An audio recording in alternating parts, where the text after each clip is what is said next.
The ongoing, still being told story of police violence against people of color in this country is a story that largely gets told in terms of the individual lives lost, the individual police officers involved, the individual court cases that have or haven't been brought against them. But even though this story gets told case by case, police killing by police killing, the national movement that has risen up around this has inspired some federal lawmakers to try to address this systemically on a national level. Right now, there is a bill pending in the Senate that would dramatically change how policing happens all over the country. It's a bill called the George Floyd Justice and Policing Act. And it passed the House in March on a mostly party-line vote, mostly because one Republican did vote for it, though he later said he only voted for it by accident. Inspiring. The bill, among other things, would require body cams. It would ban military equipment for police use. It would ban no-knock warrants. It would end the kinds of special legal protections that police officers have used in court to avoid accountability for excessive use of force, and a lot more. Like I said, this bill has already passed out of the House. The lead House sponsor of this bill, Congresswoman Karen Bass of California, says she is now working with Democratic Senator Cory Booker and Republican Senator Tim Scott to try to pass that bill in the Senate. And today, more than any other time in the past, it feels like there may be momentum to actually do this. Joining us now, Congresswoman Karen Bass of California. She's the former chair of the Congressional Black Caucus. She is the lead sponsor of the George Floyd Justice and Policing Act. Congresswoman Bass, it's a pleasure to see you. Thanks for making time tonight. Thank you. Let me just ask you about the verdict today and how much focus turned very quickly toward your bill being the next potential step that we could take nationwide to make a real change. A lot of people talking about that today, state-level leaders, faith leaders, members of the Floyd family, national leaders, saying this is the thing that we could do to really make a difference. Well, absolutely, because we see case after case, and then there's word that another case happened today. So clearly we have to do something to transform policing in the United States. I have been watching this and have been involved in this issue for decades, and it's terrible that it took the world witnessing the torture and murder of an individual to bring about this type of change. But I do feel like we're on the cusp of doing that. So I am hopeful today. I don't know what I would have done if the verdict had turned out wrong, but it didn't. And so I am hoping that the measure of hope that we all got today will be enough to get us over the finish line and put a bill on President Biden's desk. I want to ask about the focus in the bill, and the bill has a lot of different components, but there is a focus on police officers getting training around things like implicit bias. One of the things that I found just disheartening about watching the Chauvin trial was the focus over the course of the trial on just how much training he had had, how many hundreds of hours of training that he had had. And of course, that played a role in the decision by the jury to decide whether or not he was following his training when he killed Mr. Floyd. But I wonder if there is reason to feel hopeful that some sort of different focus in training, some sort of national standards in training could make a difference in real life and not just on paper. Well, I mean, I think it has to. I mean, you also have to take into consideration what is the type of training he received. I mean, the woman that killed Dante Wright had been on the force for 26 years. After 26 years, don't you know the difference between a taser and a gun? So, you know, I would raise a question as to what is the type and quality of training. And you raised a key issue. There are no national standards. We have 18,000 police departments around the country, no national standards, which is why chokeholds is okay one place and another place it isn't. No-knock warrants are okay. You need to have standardized accreditation and testing for officers. We want policing to be like most other professions that have national standards, that have accountability. And so when we looked at Derek Chauvin look at the camera when he was torturing George Floyd, he did it with complete impunity because he didn't think anything was going to happen. We need to take that away, which is why qualified immunity is really important and why we have to lower the standards to prosecute officers so we won't see case after case that aren't even prosecuted.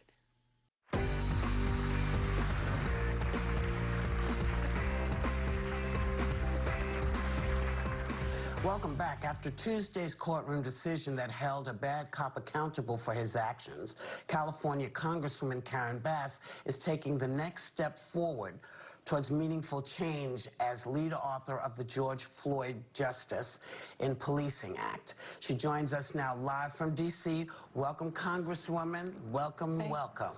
Thank you. Thank you. It's been almost 48 hours since the jury reached the guilty verdict on all 3 counts. What do you think was the thing that really moved this needle? What was different? Well, I think what was different is that the evidence was just overwhelming. And to see a man tortured to death over 9 minutes and to have all the expert witnesses come on and say that the only reason he died was because of the knee on the neck, and the defense was not able to put on credible witnesses. In fact, their main scientific witness was under a lawsuit for fabricating his testimony in previous cases. And so I think it was just overwhelming. Congresswoman, you know, police officers are so rarely convicted, especially of murder. President Biden said that this could be a moment of significant change. Do you agree that this is a tipping point for police reform? Yes, instead of saying could be, I would say will be. I absolutely believe that we're going to get this over the finish line, and it's tremendous positive momentum from Tuesday because exactly as you said, this is a rare moment. And so we have to capture that energy and channel it, and I do believe that we're going to do that. There's a lot of goodwill going on here on the Hill, Democrats and Republicans working together. Lawrence, we're going to bring into the conversation, though, now Congresswoman Karen Bass of California, who has been working with Senator Cory Booker, Democrat of New Jersey, and Senator Tim Scott, Republican of South Carolina, who we just heard on the George Floyd Justice and Policing Act. Congresswoman Bass, it is great to see you tonight on this big night. Thank you so much. Thank you.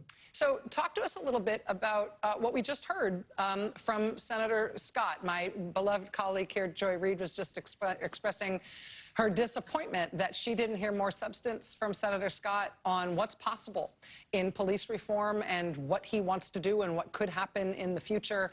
It sounded to me like he was just saying Democrats are against policing reform. As somebody who's intimately involved with this issue, how did you hear it, and what should we know? Well, I heard him probably speaking on behalf of his caucus and his party, but I will tell you in my conversations with him, in the meetings and discussions that we've been having, he has been very open, very inclusive, and at the end of the day says, I am a Republican, I am a conservative, but I am a black man who has experienced harassment and being pulled over and stopped by police and wants to get this on President Biden's desk. This has been going on for just decades, and officers right now are not really held accountable. Let me give you an example.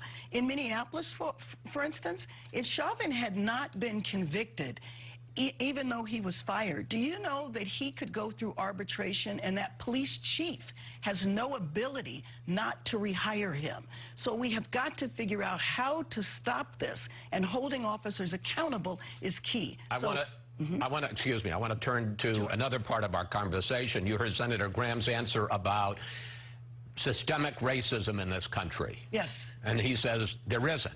And that continuing to talk about this is running the country down. Well, your response? My response is, at some point in our country's history, we have got to figure out a way to talk about race where we can talk about it objectively and people don't feel individual guilt. You can look back at our history's laws, and over time there were many laws that were put in place that were absolutely racist. And over time those laws might have changed, but the conditions haven't changed. You can look at each of our institutions. Why is there such massive inequality when it comes to education, when it comes to health care? Why does that exist? And so we have to figure out a way to talk about it. Right now, to say it doesn't exist does not help anyone. Joining me now, Congresswoman Karen Bass of California, the lead author of the George Floyd Justice in Policing Act. Congresswoman Bass, thank you very much for coming back to the Sunday Show. Thank you for having me. So I would love to have you respond to Senator Scott. Will things be wrapped up in a couple of weeks? And what are these suggestions that he has put forth?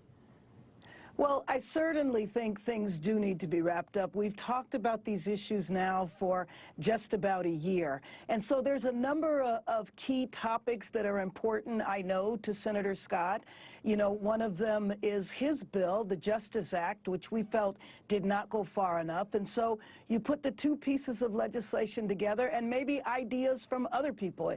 It might be an opportunity to address some issues we didn't address the first time, such as how you respond to people who are in a mental health crisis. So there's a lot on the table, and I am looking forward to wrapping this up soon. I remember, you know, as a teenager, when the civil rights law was passed in 1964, everybody said, oh my God, this is game-changing, this is incredible, and yet it didn't take. And I understand what you're saying, and I get it. But even if you pass a law, a really good law like the one you're talking about, I don't understand how that is going to translate, given how everything is so embedded in the culture of policing, that, you know, I guess what I'm saying is, I feel like it needs more than just a law. And I know you say protests and everything else, but that's been going on. And even in the face of protests and cell phones, we still have situations like what we've just saw in North Carolina. It just seems to me a law doesn't necessarily make people wake up and say, oh, okay, we're on board. You are 100% correct. In my district, I represent both types of communities, poorer communities and affluent areas, same police department, completely different perspectives when they go from one side of town to the other. And so this is a long battle. Policing developed in our country over many, many years. And one of the things that's happened over the last, I would say, 20 years is that police departments, police unions have systematically gone from state to state to state to change state law that essentially makes them less and less accountable over time. We think policing should be elevated like any other profession, where there has to be transparency and accountability. So here you have the profession where I can take away your freedom as well as your life, but I do not want to be held accountable to anybody for anything. Good morning and welcome to the Tom Brokaw News Center here at Universal City. I'm Conan Nolan. With us now is Congresswoman Karen Bass of the 37th District of California, including Culver City and parts of West and South Los Angeles. So, Congresswoman, thanks for taking the time. You're the author of the George Floyd Justice in Policing Act, which passed the House and is now being negotiated in the Senate. One of the key provisions is to get rid of something called qualified immunity, which would make it easier for someone to sue a police officer individually in civil court for alleged misconduct. Why is that so critical to your efforts? Well, the bottom line with qualified immunity and a couple of other parts of the bill is the need for communities, individual families to be able to hold officers accountable when their actions result in great bodily harm or death. And qualified immunity is actually not a law. It's a court decision. It's so messy that it has come before the Supreme Court a couple of times in hopes that the Supreme Court would clarify the law. And since the Supreme Court has not a couple of times, we need to. We have to do something that changes the behavior of individual officers and individual departments. And so one of the things that we saw with the torture and murder of George Floyd is that Derek Chauvin was looking at the cell phone. He knew he was being recorded and he didn't even care. And I think one of the reasons he didn't care is because he didn't think anything was going to happen to him. So Senator Tim Scott, Republican of South Carolina, has suggested a compromise, make it easier to sue the officer's police department instead of the officer himself. Will your side accept that? Well, we don't know. I mean, right now we are definitely having discussions. Like I said, what is most important to me is accountability and changing the culture and individual behavior of officers. And so if he has some ideas, we're willing to hear them. But as of right now, we want to make sure that qualified immunity stays in the bill as it passed the House.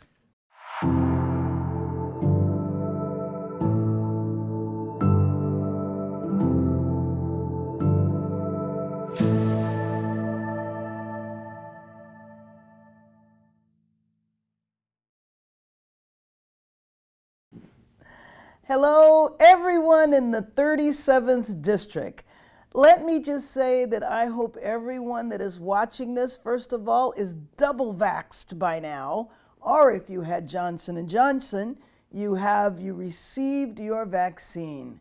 I so miss our town hall meetings, the in-person town hall meetings, and our end of the year celebration, which is usually when we do this report. But this report's a little different because it's a report on the first 100 days. And I'll tell you, hasn't it been a nice 100 days? The trauma that we went through every day of the year for 4 years is over. It has been so exciting to see President Biden and Vice President Harris. I love seeing the two of them together. He has represented us so well, of course in the country, but even around the world. It just feels like everything is different. And it's just been fabulous to see our own, very own Vice President.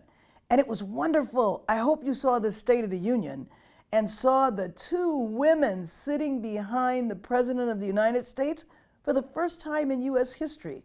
So that was an iconic moment. But just flash back a minute.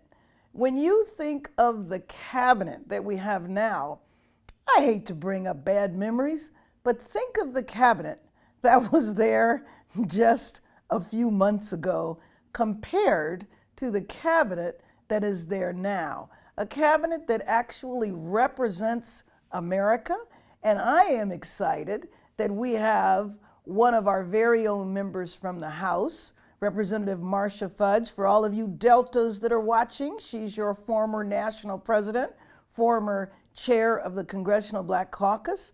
Our very own Javier Becerra, our former attorney general, but before that, he was my colleague here in the House. And so it has been very exciting to see the most diverse leadership of any administration.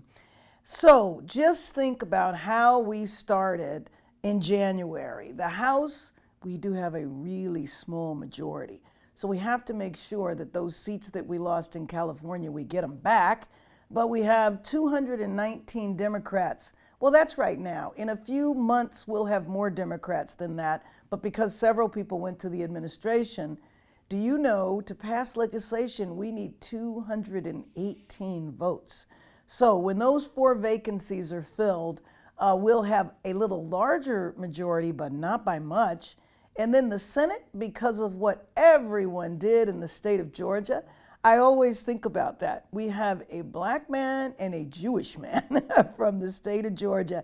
You know what was sad, though, was that we didn't even have a chance to celebrate their election because the day after they were elected was January 6th, when we had the insurrection and the attempt to block the transfer of power. So within the first few days of this administration, we passed the American Rescue Plan. And I know there are many, many different parts to the plan, but a few that I hope residents from the 37th District have taken advantage of. I hope you got your $2,000 direct payment. Now, it was $1,400 because you had gotten $600 before. $3,600 in the child tax credit. So for those of you that qualify, beginning in July, you actually are going to get monthly payments. So you know how a tax refund, you get it the next year when you file your taxes and you get it all at once. So that's how child tax credits have usually been done. But the way we're doing it now is we're not telling you to wait until the next year. We want to give you what we think you need, and of course it could be a lot more, every month. And then unemployment benefits. You know, the unemployment enhancement, we've continued that for $300 a week. And then, of course, emergency rental assistance. And if any place needs it, it's certainly Los Angeles, considering the homeless issue. And then money to schools so that schools can reopen, and money to small businesses. I know now that we're kind of up and around, you're going back to your favorite restaurant. And I have to say, sad to say, we're finding that some of the restaurants have not reopened and might not reopen. So you know, I mentioned that a lot of money was put in the American Rescue Act for vaccines. And so we thought that you might benefit from hearing from the Chief of Staff, Darren Harris. He is going to have a sit-down, brief conversation with Dr. Gregory Taylor. He's the medical director of the USC Keck Signature Care Unit, and he's going to talk to you about vaccines in just a second. But let me just say that the next time you see or talk to Darren Harris, you need to congratulate him because he is now the official Chief of Staff. Darren last year was the acting Chief of Staff, but now he has to live like me, which means he's living in both DC and Los Angeles. And I have another announcement to make. Jacqueline Hamilton, that all of you know, she has been just an incredible, first as a senior field representative and then as the lead counsel. She is now the district director, so next time you see her, make sure you call her Director Jacqueline. The district staff has just done such great work, and we are looking forward to her leadership in the district office. So now you'll hear from Chief of Staff, Darren Harris. First, I just want to thank you for doing this. Thank you for making yourself available. Thank you for having me. You know, can you just tell me a little bit about yourself? You know, why did you choose a career in medicine? Let's just start there. Yeah. Well, you know, my dad's a minister, okay? My mom's in public health, so I thought maybe, you know, I could get into politics. I'd be a senator. I used to watch C-SPAN and stuff like that. And I was like, well, maybe not. You know, I gravitated towards medicine. Okay, I thought it was a good, well, I know it's a good blend between art and science, putting that all together.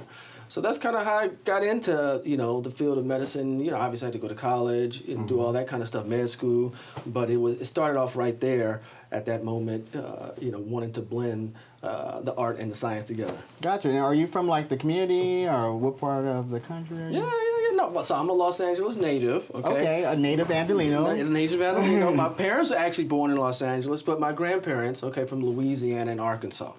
All right, so they came out here many years ago, working for, you know, different industry to kind of get a better life out of the South. Okay, so we've been here.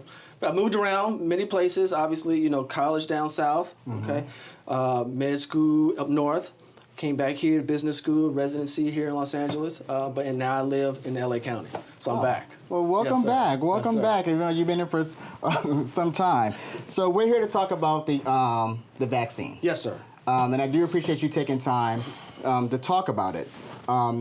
President Biden, during his address to Congress, he said a few things. He mentioned the George Floyd Justice and Policing Act, the American Families Plan, American Jobs Plan. But around COVID, he said that, you know, they have 200 million vaccines in American arms right now within the first 100 days. Yes, sir. He just also said that if you're over 16, you're eligible. You know, every American within 5 miles will be within 5 miles of a site. He also, you know, gave us stats as saying when he first took office, they were at 1%. Now they're at 70% as far as seniors. Yes, sir. And so it seems like we're on a good track when it comes to the vaccine. In fact, you know, California is like, you know, leading the way right now. You know, we are the lowest in the nation. Yes, sir. Yet when I came home last night, you know, I'm talking to my aunt. And, you know, she's telling me that we have a relative, young man, 35 years old, just died. You know, didn't want to take the vaccine. He had questions about it. And so I'm hoping that we can, you know, demystify some of the information that's out there in the Twitterverse to kind of set the record straight. Yes, sir. You know, about how safe is a vaccine? You know, is there anything to fear, you know, with the vaccine? And what exactly it is. So I'm just going to ask a few questions. Sure. And you can just, you know, tell us a little bit more about it. So my first question is, how does the vaccine work? Yeah. Well, you know, that's actually one of my favorite questions, okay? Because as a science buff, it's nothing like explaining the science in a way, okay, so as a professor, a way that's easily interpreted to the people, okay, to the individual. So, how does the vaccine work? So basically, it's actually very exciting, all right? So what it is doing is it's actually sending instructions to your body on a microscopic level to do something.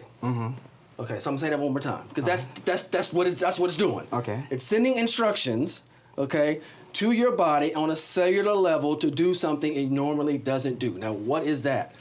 It's sending instructions to make the spike protein, and the spike protein is what the virus has so that we can go effectively fight the virus. All right. Okay? So again, it's doing two things though. It's not just doing one, okay? And this is exciting, okay? And this is part of some of the education and understanding that needs to kind of get out there, all right? So not only is it sending these instructions microscopically to start making these spike proteins, okay? But at the same time, your body is actually sending kind of the neighborhood watch to go figure out, like, who are these spike proteins we just made? Who are these characters? What are they up to? Right. Right? And so that's work being done. That's why some people feel fatigued and tired after you get the vaccine, because your body is working double time. Wow. Making spike proteins, something it usually does not do, all right, and also going to find out these new spike proteins. Who are these people, and are they here to help us or not? That's the immune response being generated.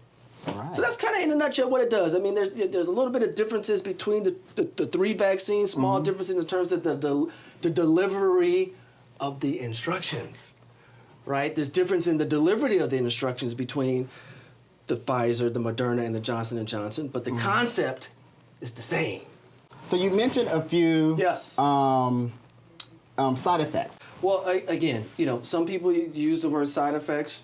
I like to use the word normal effects. For example, if I were to stick a foreign object, a needle, in your arm, and if you were to tell me you did not feel pain, that would be abnormal. Okay, so it's normal, people out there, to have pain in your arm after someone sticks a foreign object. That would be normal. Okay, so all that being said, okay, yes, I would expect you to have some pain in your arm. Okay, I would expect you to feel fatigued.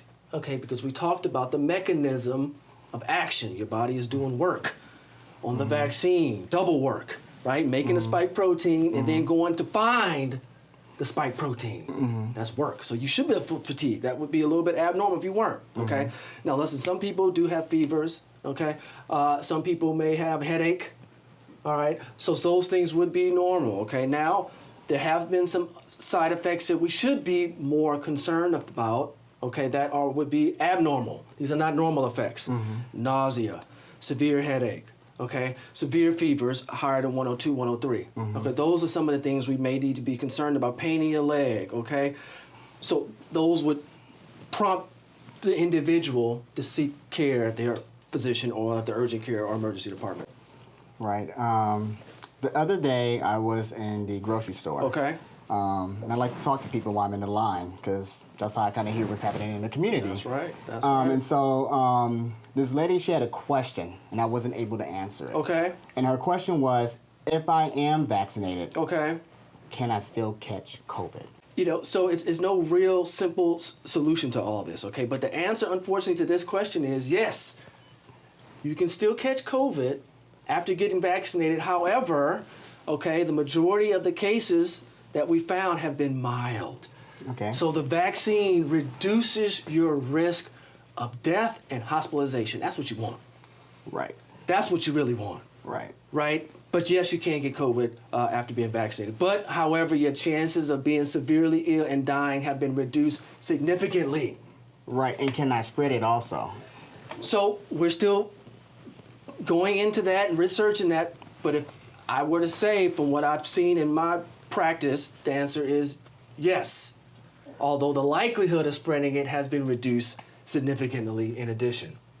Okay, which goes into what happens in the future. Should I still wear my mask? Should I still be vigilant, right? Should I still be diligent? Should I still make sure I'm protecting myself and my family? And the answer is yes.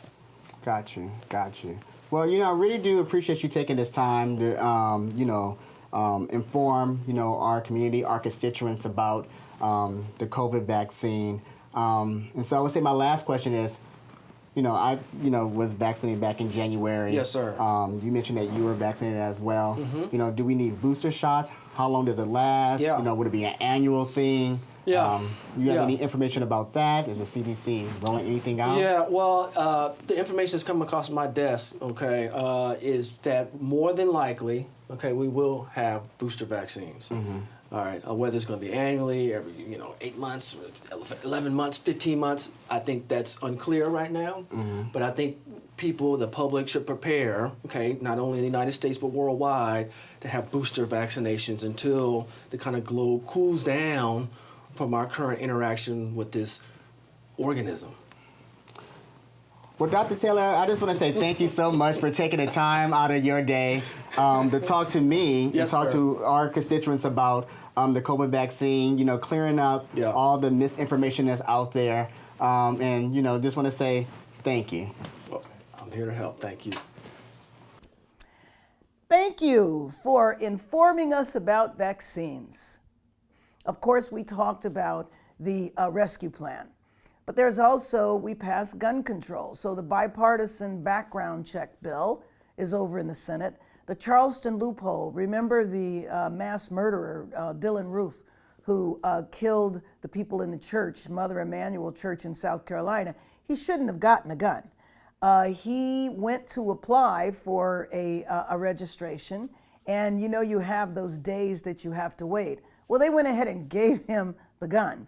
And so that is the Charleston loophole. We want to close that to say it doesn't do anything to tell somebody you have to wait 72 hours before you get your registration, but go ahead here and take the gun.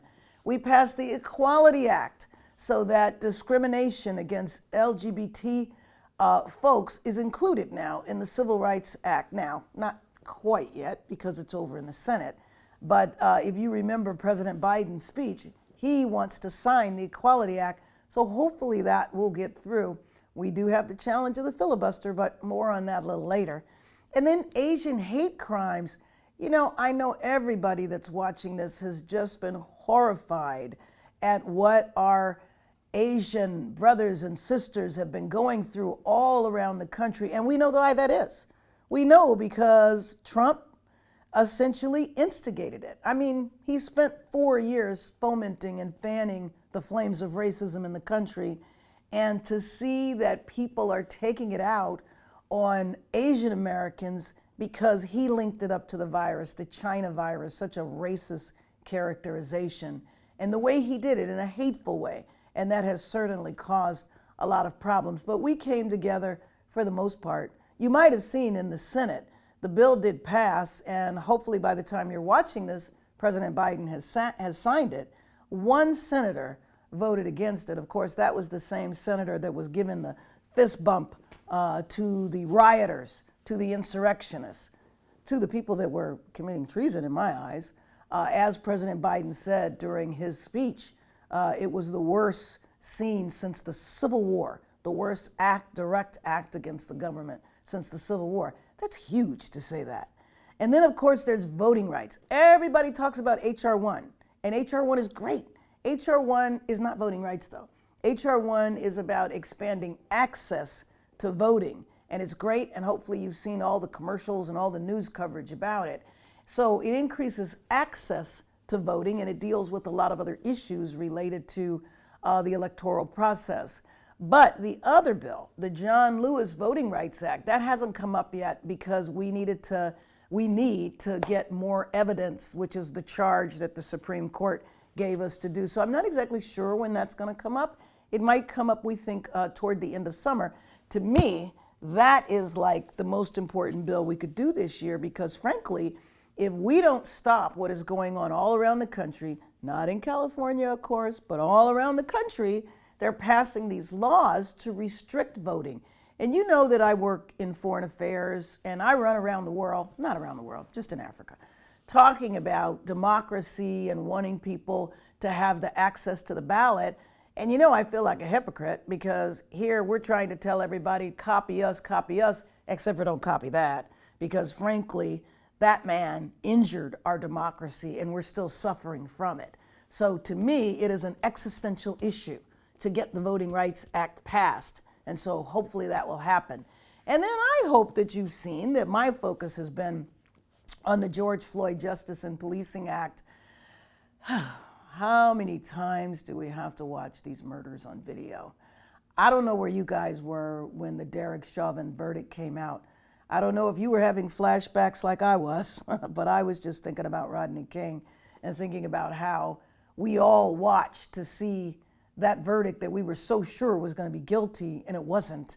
So I wasn't that confident, but you know what? My former colleague in the CBC, Keith Ellison, he did a marvelous job leading that prosecution, guilty on all counts. But now we have to wait and see what the sentence is going to be. So while that's going on, I'm busy working on the George Floyd Justice and Policing Act, and I made a commitment, and I was so glad to hear the president reinforce it, that we're going to put this on his desk before we hit the anniversary, which is May 25th.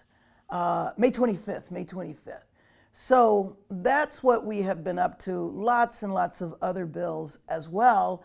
But you know, one of the really important issues, as excited as we are at all we've been able to do in the House, you know, the bills goes over to the Senate, and you guys always ask me, well, what about that filibuster?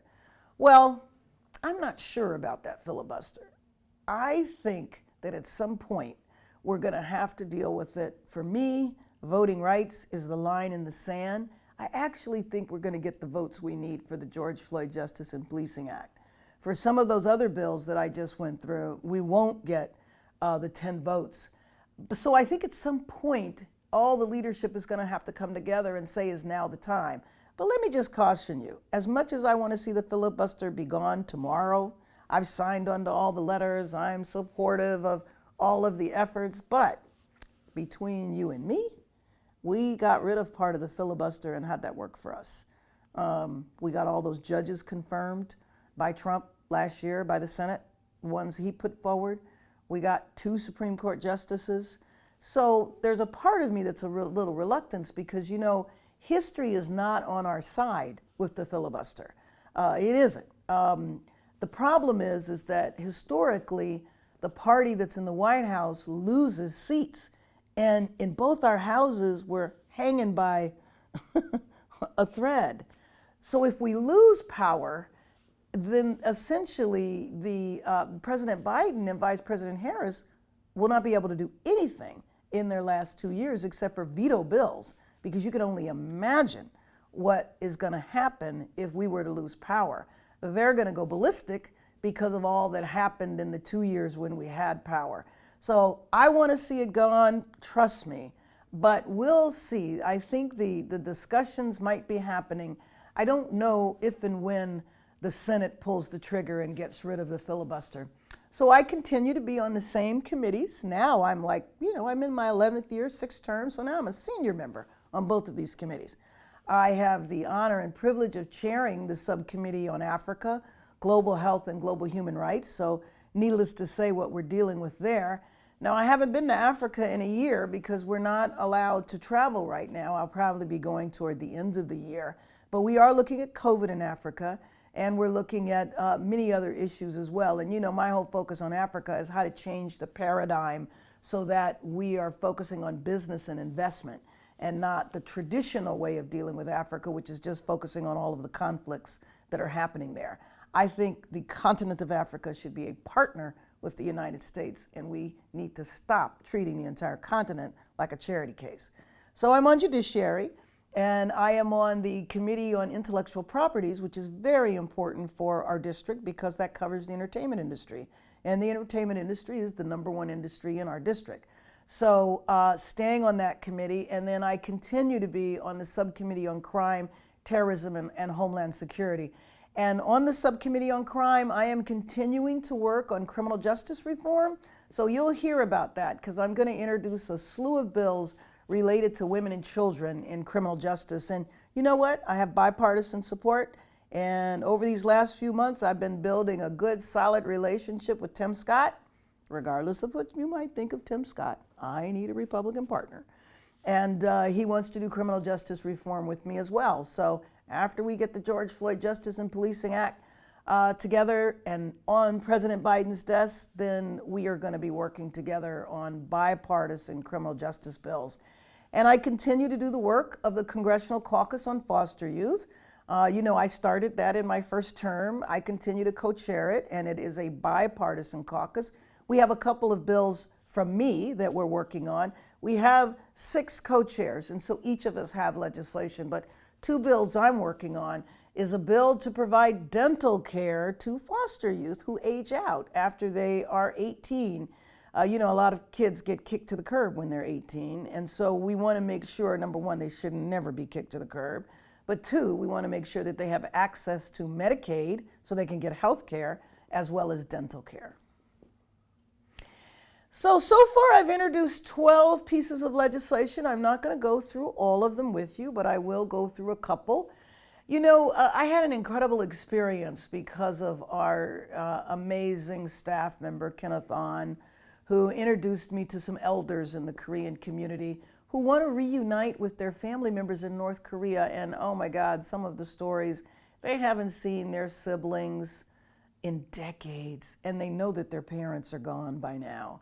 So we want to make sure that in the United States they can go visit North Korea, because you know we don't want people to go to North Korea. We ban folks from going, but they need to have an exemption. Personally, I think as a U.S. citizen, I should be able to go anywhere in the world I want to go, but that's another story. But we at least want them to be able to do that. And then immigration reform, I have the honor of being what's called the closers. I want you to know there's 7 of us ladies who are taking the lead on whipping. And what that means is that we got to whip everybody into shape and make sure they vote for the bill. So Linda Sanchez from Los Angeles, Lucille Roybal Allard from Los Angeles, Judy Chu from Los Angeles. We're all whips, and we call ourselves the closers. So it's our job to make sure that this bill passes the House, makes it through the Senate, and lands on President Biden's desk. It's actually a bill that came from the White House, but you know, once we get a hold of it, no telling what it'll look like when we're done. But we have passed some immigration reform bills, including the DREAM Act. So criminal justice reform, I mentioned, these are all pieces of legislation that I am working on and will continue to work on.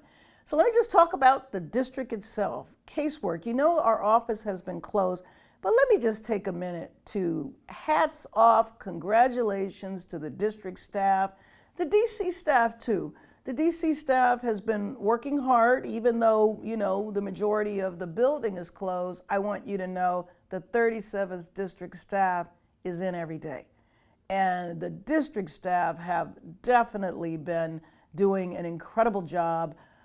Interestingly, these are the top casework issues for 2020. IRS issues, Small Business Administration, especially because of the resources that we put in the bill and then people have trouble accessing, the Postal Service, and then immigration. So always feel free to call our office.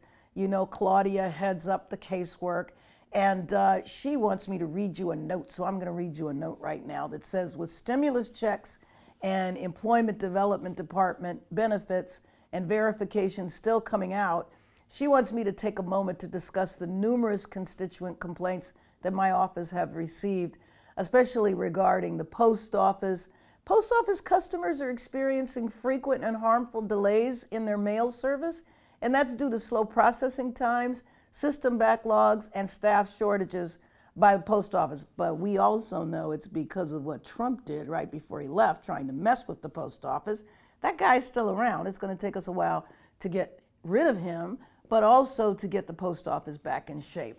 So this year I have joined my colleagues in requesting that there are no budgetary cuts or changes to the post office or any changes in policy that would slow the mail down. And we also want to make sure that prices aren't raised and that we have the appropriate staff. So my office is going to continue to communicate and support the local post office. Do you remember how we had in Culver City, they decided to stop delivering the mail to one of the housing units, the public housing that's right outside of Culver City. And so we really criticized them and told them, you know, if you don't figure out how to deliver folks mail, we are going to have a press conference. And fortunately, they got their mail because that was really outrageous. So let me just thank you for listening. I promise you we will have, I was talking to Darren Harris about this, and we think we can have a live town hall by the fall, okay? By then, hopefully we are looking back and talking about how awful it was to go through COVID, because we have managed it and we're past it. And so I want to tell you that I'll look forward to seeing you. Now, the other thing is that I hope by now, really, that everybody is double vaxxed. No excuse not to have that vaccine. Now, if you have any trouble, please call my office at 323-965-1422. So I look forward to seeing you all in person. Until then, I guess we'll be Zooming for a while. But please never hesitate to contact my office, to follow us on social media, and take care. Take care. 2021 has already started off as a great year, and it's only going to get better. Thank you, everyone, and thank you for sending me back to represent you in the House of Representatives.